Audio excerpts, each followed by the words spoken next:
Bismillahirrahmanirrahim. Welcome to the class of Introduction to Logic and Critical Thinking. Dear students, today we are going to explore a very important concept in the study of logic and critical thinking, anthemins. Anthemins are a type of argument that you will encounter frequently both in your everyday conversation and in formal reasoning. Understanding how to identify and evaluate them will improve your ability to critically analyze arguments and sharpen your thinking skills as well. In essence, an anthemim is an argument in which one of the premises is left implicit or unstated.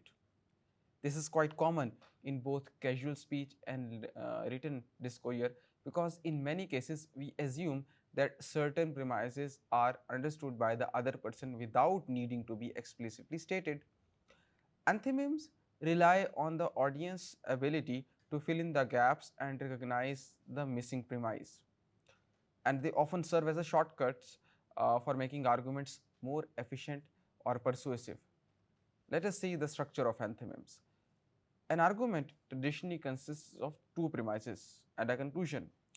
For example, in a basic syllogism, we might have the following structure.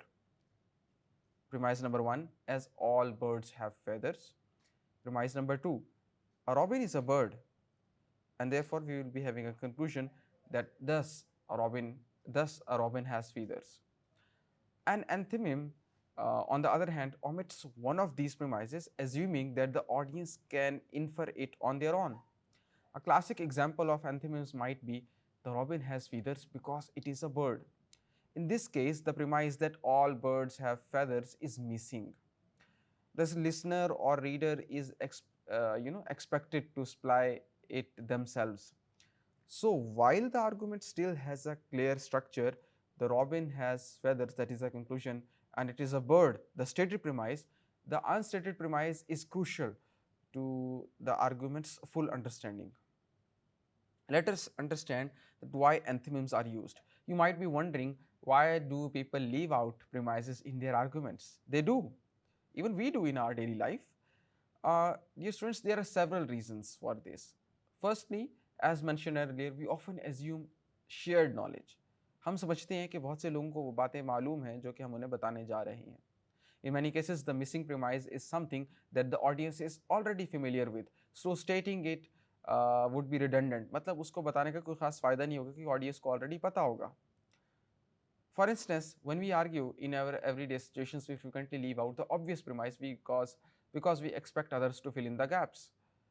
Imagine करें कि आप में से कुछ लोग अगर boson road से travel करके आते हैं और उस टाइम ट्रैवल करके आते हैं जबकि यूनिवर्सिटी और कॉलेजेस की टाइमिंग्स हैं, तो हम जनरली एक्सपेक्ट करते हैं कि ट्रैफिक के फ्लो की वजह से कुछ लोग लेट हो जाएंगे. दिस इज एंथेमिम. Another reason is the efficiency. By omitting one premise, the speaker or the writer can make their argument more concise and easier to follow. Think about a conversation in which someone says she is definitely going to win the race because she is the fastest. Here, the omitted premise might be the fastest person always wins the race. We do not need this spelled out because it is a common assumption, but a general understanding. Finally, anthemims can be persuasive. In some cases, leaving a premise unstated can make the argument seem more intuitive and almost self-evident to the audience.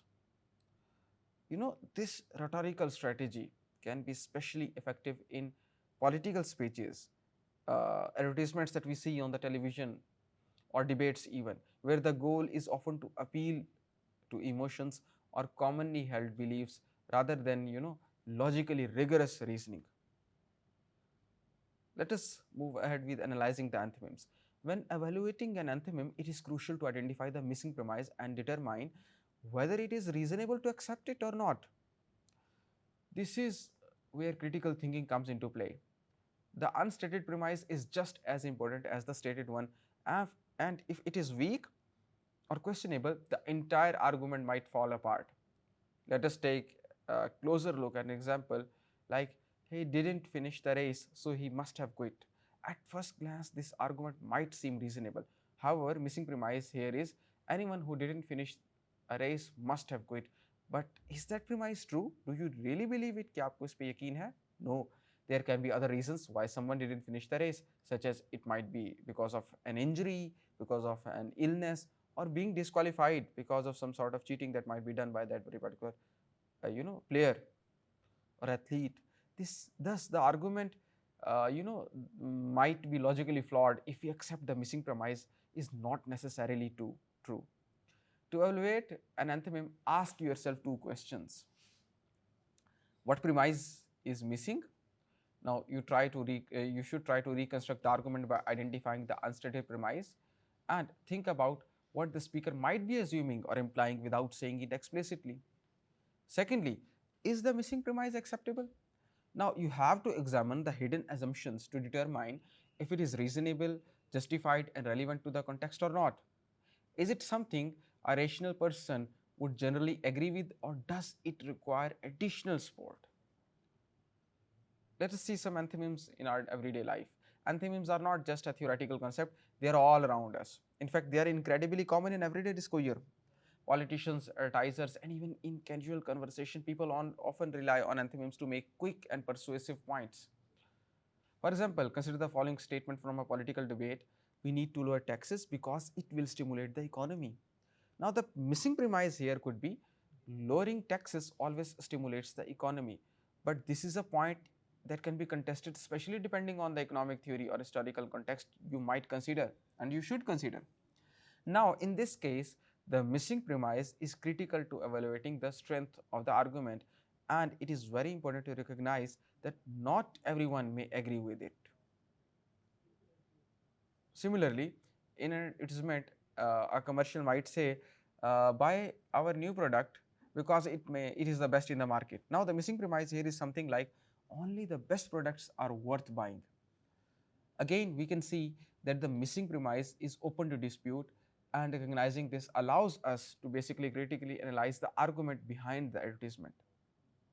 Dear students, to summarize, antonyms are powerful tools in both our everyday communication and formal reasoning.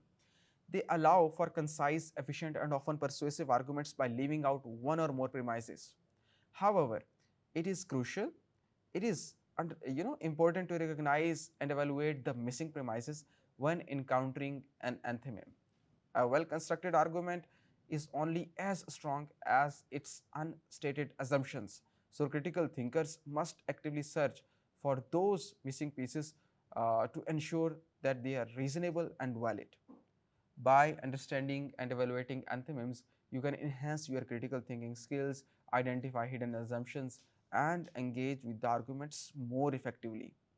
Whether you are reading a news article, listening to a political speech by a politician, or engaging in any kind of a friendly debate, recognizing anthonyms will definitely give you the tool and the lens that you need to see through to think more deeply and more logically. Thank you for your attention, and I look forward to seeing you by applying this knowledge in our everyday life. Thank you. Allah Hafiz.